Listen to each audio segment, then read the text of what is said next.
Igor? Quoi? Mais qu'est-ce que t'as? J'espère que vous êtes prêts! Mais pourquoi? Parce qu'aujourd'hui c'est World War Z, enculé! Bon, moi je l'ai trouvé cool. Quoi? Bon, tu vas me lâcher s'il te plaît, parce que là t'es un peu lourd. Non! World War Z est vivant alors je devais crever! Où il est?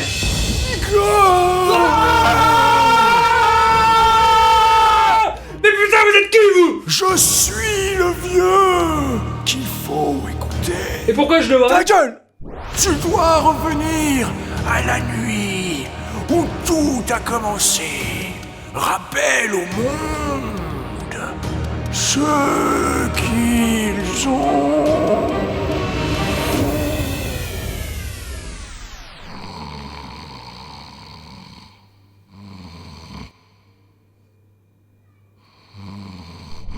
Ah putain, mais c'est incroyable ce que vous êtes fort! Ne refais jamais ça. D'accord.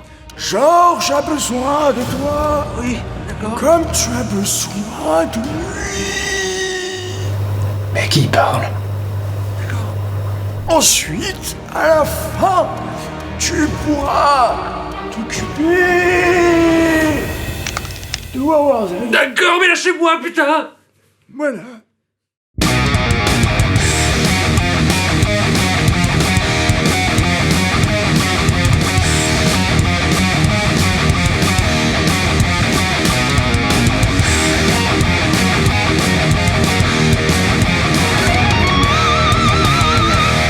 Bonjour à tous et bienvenue en Zombologie, la science qui vous aidera à vaincre la morte vivante. Ou la mort vivante? La morte vivant? Non, enfin bref. Aujourd'hui on s'attaque à la nuit des morts vivants. Alors autant le dire, je vais devoir me répéter malheureusement par rapport à ma rétrospective précédente, parce qu'ici, on s'attaque quand même au panthéon de l'horreur moderne. La trilogie des morts vivants est une saga réalisée par le papa des zombies, George Romero. Avec la nuit des morts vivants en 1968, Zombie 10 ans plus tard. T'imagines attendre 10 ans pour la suite d'un truc de fou. Et enfin, Le Jour des Morts Vivants, sorti en 1986. Car oui, George Romero est le papa des zombies, et non le parrain comme je l'entends souvent, hein? Vas-y, redis-le pour voir. Si tu fais ça, je te crève. Qu'est-ce qu'il y a? Non, le parrain des zombies, c'est Lucio Fulci, n'est-ce pas? Avec L'Enfer des zombies sorti en 1979, donc 11 ans plus tard, c'était bien après. La nuit met en scène un petit groupe de survivants barricadés dans une maison de campagne, tentant d'échapper aux hordes de zombies qui les ont encerclés.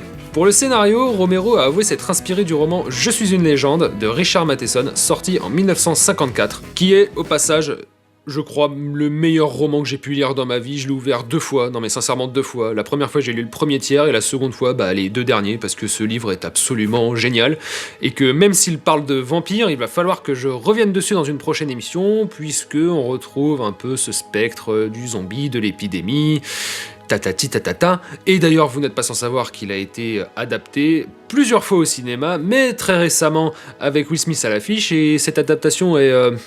comment dire... Alors moi je suis pas d'accord avec vous les gars, parce que quand on regarde le scénario d'origine par rapport au livre... Sauf qu'ici, contrairement à Je suis une légende, Romero substitue le zombie au vampire et la situation initiale n'est pas la même. Les vivants sont plus nombreux que les morts vivants, mais la tendance va s'inverser au fil du temps.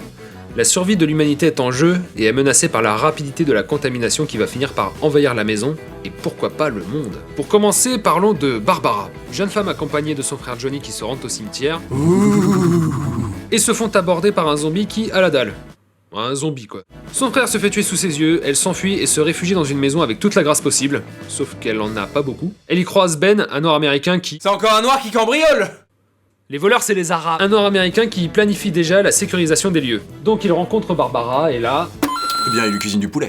Barbara pète un câble et devient un personnage totalement secondaire au moment où un autre groupe de survivants sort miraculeusement de la cave. Et à partir de ce moment-là, eh bien, elle reste dans son coin seule et laisse les autres se foutre sur la gueule quant à la marche à suivre dans cette situation de crise, hein, il faut le dire. I'm not gonna take that kind of a chance when we got a safe place.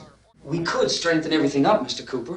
With all of us working, we could fix this place up in no time. We have everything we need up here. We can take all that stuff downstairs with us. Et scénaristiquement, comment dire, c'est super couillu, parce qu'une règle de base du scénario veut que les premiers personnages qu'on voit à l'écran soient le protagoniste principal de l'histoire ou bien au contraire son antagoniste. Il est très rare de voir un film où on passe la plus claire partie du temps de la première partie à se familiariser avec un personnage pour qu'ensuite il soit relégué au second plan et ne serve plus à rien.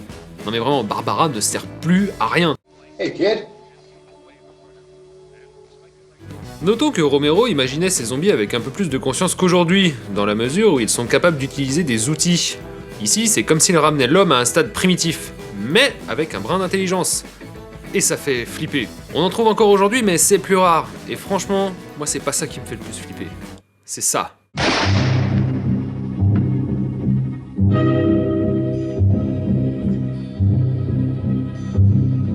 Pas un son ne sort de leur bouche. On est très loin des walkers de The Walking Dead ou des contaminés de 28 jours plus tard qui viennent vous grogner ou vous dégueuler à la gueule. Non. Ici, la mort a pris possession du corps et de l'âme et les a complètement vidés de leur humanité. Malgré le noir et blanc, on devine l'odeur pestilentielle du sang mélangé à ces corps en partie dévorés. Ajoutez ça au regard vide des zombies, et à l'époque ça vous tordait les boyaux. D'autant plus que le film, à un moment donné, met en scène la mort d'une enfant, et ça va même carrément plus loin que ça, c'est l'enfant zombie qui termine sa mère au couteau de boucher. Et à l'époque, et encore même aujourd'hui, on est au courant, en Amérique, la violence faite aux enfants, c'est mal. La Nuit des Morts Vivants a marqué l'histoire du cinéma, et même l'histoire avec un grand H, par son innovation, sa violence et son audace. À sa sortie, le film traumatisa le public et même certains grands noms de l'horreur moderne. Par exemple, Stephen King, en première année de fac, a eu la trouille de sa vie.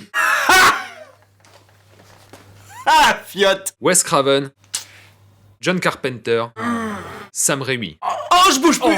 Tous les trois ont été marqués par ce film alors qu'ils n'étaient encore que des enfants. Âgé d'une vingtaine d'années, Wes Craven n'avait pas vu de film d'horreur ni trouvait vraiment, mais alors vraiment aucun intérêt. C'est un pote à lui qui l'a forcé à aller voir La Nuit des Morts Vivants, je suis devenu accro et c'était la faute de George. Pour Sam Raimi, réalisateur d'Evil Dead et Spider-Man, quand même, La Nuit des Morts Vivants a eu un impact sur lui. Je devais avoir une dizaine d'années et je me suis faufilé dans le cinéma sous le manteau de ma sœur, si vous voulez bien me croire. M'emmener voir ce film, c'est un crime qu'elle a commis contre une victime trop jeune. Et je fus soufflé par la terreur, je n'en croyais pas mes yeux. J'étais totalement terrifié par ce film. Selon Tarantino, réalisateur-scénariste primé, n'est-ce pas, c'est à Romero qu'on doit l'action, le gore et l'intensité propre aux films de genre contemporain. Eh ouais, ma gueule.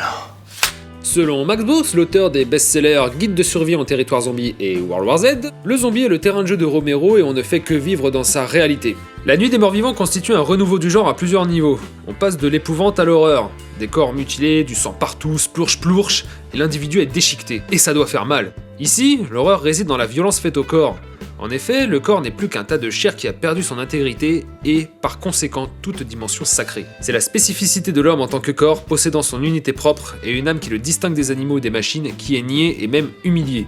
Les morts eux-mêmes ont perdu leur sacralité. Ce n'est pas l'âme qui est immortelle et destinée à aller au paradis, mais c'est le corps qui n'a pas de fin et qui est condamné à errer sur une terre devenue l'enfer des vivants. Le film sort en 1968, à un moment où les tensions politiques et sociales sont à leur paroxysme aux États-Unis. Vas-y, l'anecdote histoire. de l'histoire. Parce que l'histoire, c'est bien.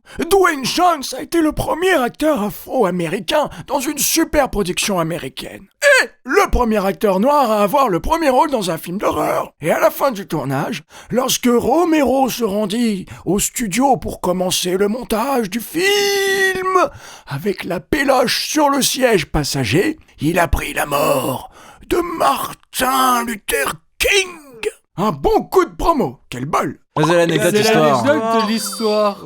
Parce que l'histoire, c'est bien. Le film sort en pleine guerre du Vietnam et certains s'accordent à dire que le film serait une réaction à ce conflit, en plus d'une critique de l'impérialisme américain. Comme tout le monde, Romero a été profondément marqué par cette guerre, mais il faut savoir qu'il n'a commencé à écrire le scénario que dans les années 50, soit 10 ans après la Seconde Guerre mondiale. Mais né en 1940, il n'était donc pas dans le souvenir de cette guerre, mais plutôt dans le présent, dans lequel on commence à peine à découvrir toutes les horreurs qui ont été commises. Notamment des 2 bombes atomiques, mais principalement de la Shoah, dont on peut aisément percevoir les séquelles dans la nuit. On touche à la fin de cette émission et j'espère maintenant que vous verrez d'un autre œil ce genre de zombies, que ce soit les films de l'époque ou ceux d'aujourd'hui. Je trouve que ce genre est beaucoup trop souvent dénigré et trop peu souvent pris au sérieux alors que c'est un merveilleux véhicule dénonçant la bêtise de notre société moderne. Non, sans blague, sans vouloir faire de la branlette intellectuelle, regarder un film de zombies c'est super génial. C'est une pierre deux coups, on peut passer une soirée horreur pizza-bière avec les potes et tout de suite après débattre du but et du destin de l'humanité. Enfin, pas tous les films, ça serait trop facile. Il y a eu de gros étrons. Des bons gros étrons qui flottent sans papier toilette. Quelques mots pour conclure cette vidéo, je vais pas me lancer dans un long paragraphe parce que j'aurais l'impression de faire du racolage. Alors, pouce bleu, commentaire, partage, plein. Merci. Merci. Georges.